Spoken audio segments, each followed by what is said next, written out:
이사야서 20장 1절부터 3절입니다. 제가 읽겠습니다. 아수르의 사고낭이 다르단을 아스돗에 보내며 그가 와서 아스돗을 쳐서 취하던 해라. 그때 여호와께서 아모스의 아들 이사야에게 말씀하여 이르시되 갈지어다 내 허리에서 배를 끄고 내 발에서 신을 벗을지니라 하시매 그가 그대로 하여 벗은 몸과 벗은 발로 다니니라.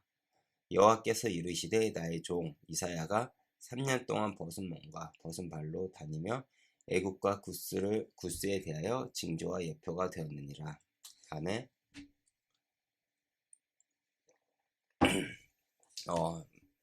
이사야서 20장을 이야기에 앞서 이사야서 19장을 잠깐 살펴보면 이사야 19장은 애굽을 향한 예언을 합니다. 그 예언은 무엇일까요? 바로 애굽을 향한 하나님의 심판에 대해서 이야기를 합니다. 그리고 뒤이어 20장은 19장에 이어서 이제 애굽에 대한 이제 경고를 말씀하고 있죠. 그런데 유다는 자신들을 향해 칼을 뽑고 아수르를 피하기 위해 그 하나님의 심판에 임한 그 애굽에게 이제 손을 벌리려고 했습니다. 그런데 사실 이때까지만 해도 애굽은 이렇게 하나님의 심판 가운데 있는 것이 아니라 힘을 키워가는 중에 있었습니다. 그리고 당시 아수르는 세계 강국이었습니다. 그래서 눈에 보이는 국제 정세 속에서 유다는 애굽의 손을 잡으면 아수르를 견제할 수 있을 것이라고 이제 생각을 한 것입니다. 그런데 하나님은 그것을 원하지 않으셨죠. 왜 그렇습니까? 신명기 17장 16절에 하나님은 애굽과 가까이 하지 말라고 말씀을 하셨기 때문에 그렇습니다. 그런데 유다는 그 말씀을 어기고 애굽을 이제 의지하려고 하죠. 유다는 하나님의 말씀을 의지하기보다는 당장 상황에서 벗어날 수 있는 눈에 보이는 선택을 한 것입니다. 그래서 20장 1절에 보면 아수르의 사르곤 왕이 다르단이라는 장수를 아스돗에 이제 보내는 장면이 나옵니다. 아스돗은 당시 블레셋의 이제 도시였죠. 그 도시가 아수르로 넘어가던 해에 하나님이 이사야에게 나타나셔서 어떤 명령을 하시냐면 허리에 배를 끌고 신을 벗고 다니라고 명령을 하십니다. 다시 말해 쉽게 말하면 이제 옷을 벗고 다니라는 것이죠. 이사야는 그렇게 3년이라는 시간 동안 벗은 몸으로 살았습니다. 그리고 이사야는 3년간 옷을 벗고 다니면서 한번 여러분도 생각해 보십시오. 얼마나 많은 수치를 경험했겠습니까? 오늘날 시대에서 옷을 벗고 다니는 것이 수치인데 당시는 그 수치가 더했을 것입니다. 더군다나 이사야는 그 신분이 미천하지가 않고 굉장히 좋은 집안에서 태어난 선지자입니다. 그런데 그가 하나님의 말씀을 따라서 했던 행동이 무엇이냐라고 하면 영광이 아니라는 것입니다. 다시 말해 옷을 벗고 3년 동안 다니라는 그 수치를 경험하라는 것이 하나님의 명령이었습니다. 그리고 사람들은 그런 이사를 보면서 이상하다, 쟤 미쳤다고 생각을 했을 것입니다. 그리고 그 모습을 본 사람들은 이사야를 놀리거나 의아해하면 너 도대체 왜 그러고 다녀? 라고 질문과 책망을 했을 것입니다. 그런데 그렇게 물어오던 사람들을 향한 이사야의 대답은 무엇이었습니까? 지금 나의 모습이 바로 애굽과 구스에 대한 하나님의 징조임의 예표라는 것이죠. 그리고 더 나아가 지금 힘이 커지고 유다도 힘을 빌리려고 하는 애굽과 구스가 지금 벗고 다니는 이사야의 모습과 같이 될 것이라는 하나님의 선포라는 것입니다. 다시 말해 유다에게 하나님은 이사야의 그 벗은 몸을 보면서 정신 차리라는 거야. 네가 손잡으려고 하는 그 애굽이 바로 이렇게 창피를 당할 것이다 라는 하나님의 사인이자 경고였다는 것입니다. 지금은 애굽과 구스가 기세가 등등하지만 결국 아수르 왕에게 패해서 그들 모두 이렇게 밝아보는 모습으로 포로로 끌려갈 것을 이사의 삶으로 예언을 하고 있다는 것이었죠. 그렇다면 하나님은 이스라엘 행동을 통해 유다에게 주는 메시지는 무엇이었습니까? 바로 지금 당장 눈에 보이는 것을 의지하지 말고 하나님 말씀에 너가 의지하라는 것입니다. 너가 의지할 것은 하나님, 바로 당신이라는 것이죠. 이 내용이 이사야서 전체에 걸쳐서 우리에게 알려주고 있습니다. 목적과 이유는 다르지만 사실 성경에 우리를 위해 벌거벗은 인물이 또 한 분이 계시죠. 그분이 바로 누구이십니까? 바로 예수님이십니다. 예수님도 벌거벗겨져 사람들에게 조롱과 채찍을 받으시고 이제 십자가에 달리셨습니다. 유대인들에게는 나무에게 달려 죽는 것이 저주의 상징인 것처럼 십자가에 달리는 것은 수치와 부끄러움, 비참함을 보여주는 것입니다. 물론 애국과 구스 사람들이 벌거벗었던 것과는 그 겉모습만 같을 뿐 원인과 결과는 달랐습니다.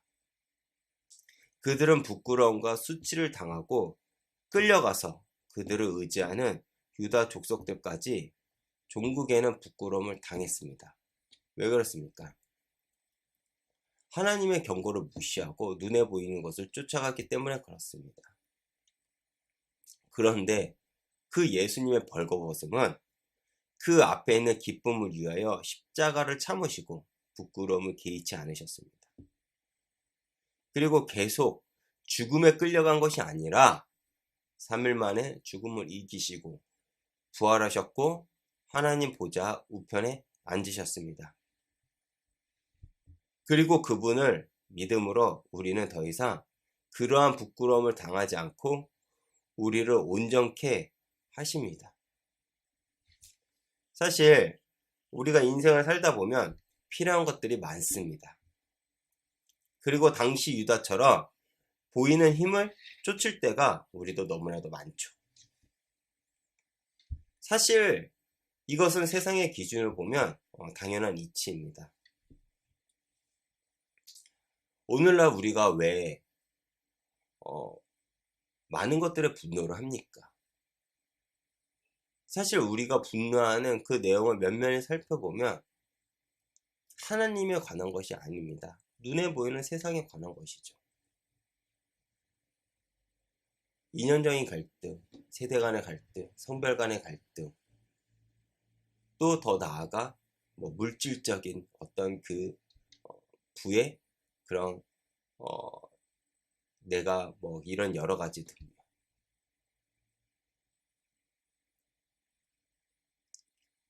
사실 우리가 고민하는 것들은 사실 세상에 관련되는 것입니다. 종고의 세상도 우리가 바라보는 이 세상은 애굽처럼 이제는 그러한 모습으로 종국에는 하나님 앞에 심판을 당할 것입니다. 그런데도 불구하고 우리의 많은 이들의 선택이 무엇입니까? 세상을 쫓아가려고 하는 것이죠. 예수를 믿는다는 것은 전혀 다른 기준으로 살아가는 존재가 되었다는 선포입니다. 그것이 무엇입니까? 바로 하나님 자녀가 되었다는 것입니다. 더 이상 세상의 사망의 법이 우리를 지배하지 못하는 존재가 되었다는 것이죠. 그런데 여전히 우리는 이전의 것에 미련이 남아 있습니다. 그래서 우리는 여전히 세상의 법을 쫓을 때가 많죠. 그런데 하나님은 우리에게 예수를 보내주심으로 이제는 세상의 법이 아닌 생명의 법, 다시 말해 예수를 바라보라고 하십니다. 그렇다고 지금 우리가 가지고 있는 것은 당장 버릴 수도 없고 그럴 필요도 없습니다. 그리고 하나님은 그러라고 말씀하고 계시지도 않습니다. 하나님의 사람들도 하나님을 알지 못하는 사람들처럼 이 땅에 살기 위해서 사실 필요한 것들이 많죠. 그런데 그것은 탐욕스러운 것도 아니고 믿음이 없는 것도 아닙니다. 다만 하나님의 사람들은 하나님께로 돌아가는 궁극적인 목적을 향해 걸어가는 여정 속에서 필요한 것을 하나님이 기뻐하시는 뜻 안에서 취하고 하나님이 기뻐하시는 목적 안에서 사용하라는 것입니다. 그런데 우리는 알고 있습니다. 그것이 무엇입니까? 때로는 그 수단과 도구가 우리의 목적이 되어서 우리를 하나님과의 관계를 무너뜨릴 때가 있다는 것입니다. 그래서 그럴 때 때로는 오늘 이사야 20장에서 이사야가 벌거벗었던 것처럼 하나님께서 우리의 손에 있는 것을 가져가실 때도 있다는 것이죠. 잡지 말라고. 왜? 그것이 너희에게 목적이 되는 순간 너희가 이스라엘처럼 창피를 당할 것이라는 것이 창피를 당하기 때문에 그렇습니다. 그리고 그러한 과정을 통해서 하나님은 우리가 정말 붙잡아야 할 것은 애굽도 아니고 구스도 아니고 오직 하나님뿐임을 깨닫게 하신다는 것이죠. 하나님은 우리의 필요를 아십니다. 우리가 하나님을 붙잡고 나아갈 때 하나님은 반드시 응답을 하신다는 것이죠. 물론 그 방법과 내용, 결과는 내가 원하는 방법과 결과가 아닐 때가 있습니다.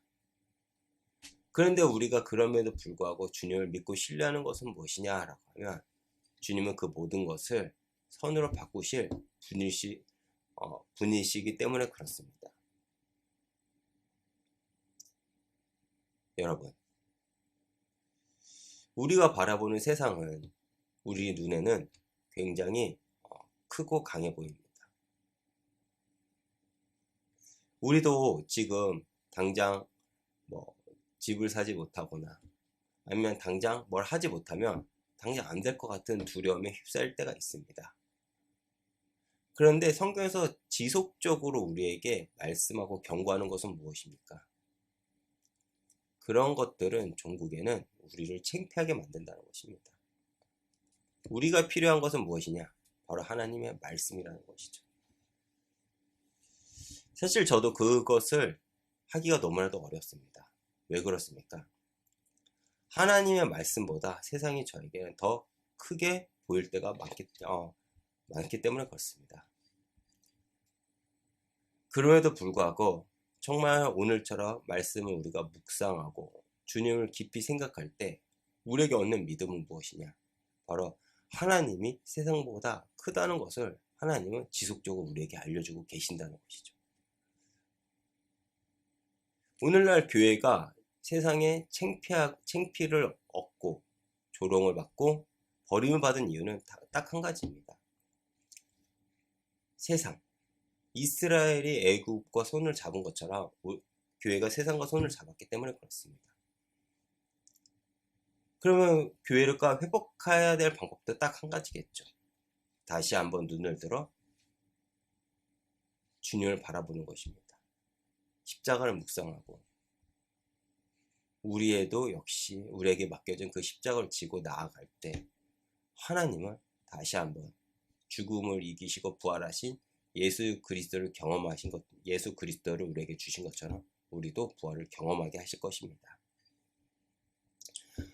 오늘도 하나님과 동행하는 삶 가운데 여러분 궁극적인 목적을 향해 나아가는 삶에 필요한 도구에 집착을 하고 그것을 왕으로 삼는 것이 아니라 예수님께서 우리를 위하여 모든 것을 참으시고 내려놓으시고 십자가의 길, 좁고 좁은 길이지만 또한 많은 사람들이 가려고 하지 않는 길이지만 영광의 길이었던 그 길을 걸어가신 것처럼 우리도 우리에게 주신 것을 사람을 담아 나누고 흘려보내는 그런 삶이 되길 기도하겠습니다.